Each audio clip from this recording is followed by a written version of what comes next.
Nginibingelele ngiphinde nginamukele nakubathandi bomculo maskandi kule channel ke endethela zonke izindaba zezwe ehamba phambili njengoba sazi ukuthi ke igqome lisha-ke lihamba naye ke lapha ke ungizwe ke umlando umfo kwamchunu wale phansi ke ekadla emahlathini ligadlile ke igqome lisha lapha ke lisincimbini wayo ke EFF liqashwe ngempela ke lasho ukuthi ke viva ke ngayo ke igqome lisha ke laselithi ke phansi ke ngedzidzi ke elinguye ke ungizwe umchunu ngabe lokho ke kuchaza uqhekeko noma ke chaza ke ukuthi ke isisukile phakathi kwegqome lisha naye ke ungizwe ke umfo kwamchunu abaningi ke bathi ngempela hayi ziyakhala ke manje ngempela ke kulo ke ichunu kodwa ke abanye bathi cho no umdlalo ke omuhle ke phakathi kwazo lezi insizwa ke ezimbili ke igqome lisha ke umfo kwamanqele kanye naye ke ungizwe ke umfo kwamchunu ngabe kuthini ke okwakho ke uPaula ke mbukeli ilapho ekhaya siyabonga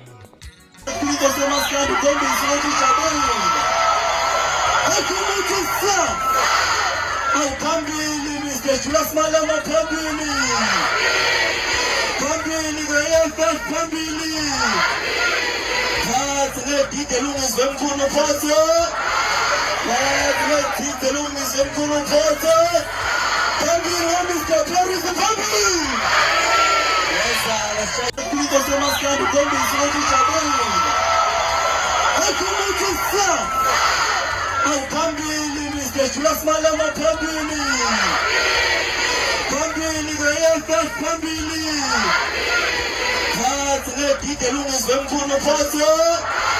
Phathe Dilungizwe mkhulu phathe phambili Mr. Paris phambili Yesala shaykhulito semaskandi khombisa ukuthi ujabule Akumukisa phambili Mr. Julius Malema phambili ke phambili Phathe Dilungizwe mkhulu phathe Phathe Dilungizwe mkhulu phathe phambili Mr. Paris phambili